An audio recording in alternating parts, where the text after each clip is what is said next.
This is Mark with Strength in Numbers. This video will teach you how to master mental math and capture the potential of your mind's power. There are three areas of mental math. The first is estimation, the second, mental computing, and the third, using algebra. Let's dig into each of these one by one. The first part of mental math is estimating. Estimating is crucial because this skill is used every day by everyone in all walks of life. Whether it is approximating change back or a shopping discount, the skill of estimation is everywhere. The second part of mental math is mental computing. What is mental computing? Think of this as what is totally different from what you learned in school. In school, you learned a procedure of how to follow and figure out a final answer. With mental computing, we take all of that and put it into your mind. The third aspect of mental math is what we call using algebra.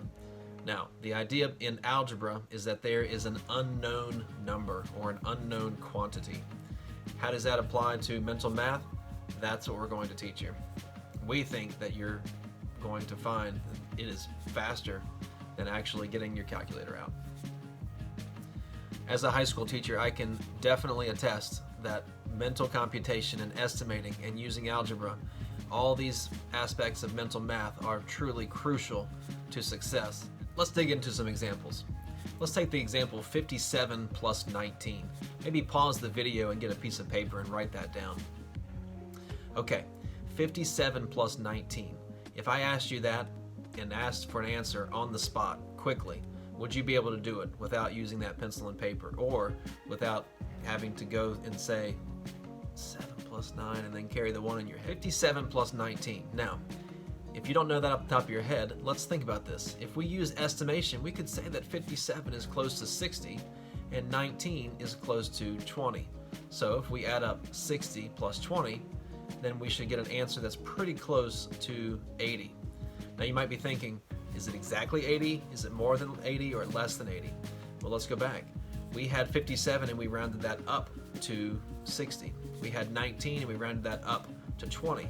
So we have two numbers that we rounded up, and so our final answer, is that going to be too high than the actual true answer or too low? If you said it's too high, then you're right. It's too high. Then the question is, how much too high? Let's take a look at what it means to do 57 plus 19 mentally computing that. So here's what we would propose. Just say the numbers 57 and 19. When you say 19, we have to think of that as 9 and 10, or 10 and 9. So we have 50 and 7 plus 10 and 9. Let's break that up and say, what is 50 plus 10? 60. And what is 7 plus 9? 16. So let's add those two other smaller results, 60 plus 16, and we would get 76. Let's go back to the numbers we used with estimation to help us solve this problem using algebra. You might remember the numbers we had were 3, which was 57 rounded up to 60, and 19 that we rounded up to 20.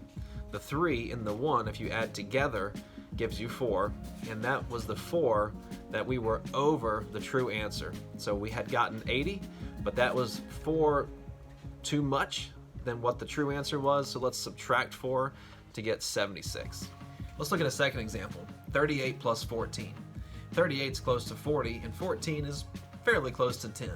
So we could estimate this sum to be 40 plus 10, which is about 50. Now, let's look at what the second example, which would be mental computing, would be. 38 plus 14, 38 plus 10 and a 4. So let's add the 10s together. 30 plus 10 is 40, and the 1s, 8 plus 4. 8 plus 4 is 12. Let's add that 12 back to the old 40 that we just got, and we get 40 plus 12 is 52. Using algebra to solve this problem might look like this. 38 plus 14. 38's really close to 40. What if we just borrowed 2 from 14 and added it to the 38? 38 would become 40. But the 14, we had to borrow from that, so it's going to decrease by 2. 14 minus 2 would be 12. So we're going to have the 12 plus the 40 would give us 52. This is Mark with Strength in Numbers. We hope after watching this video you have a little bit more strength in numbers.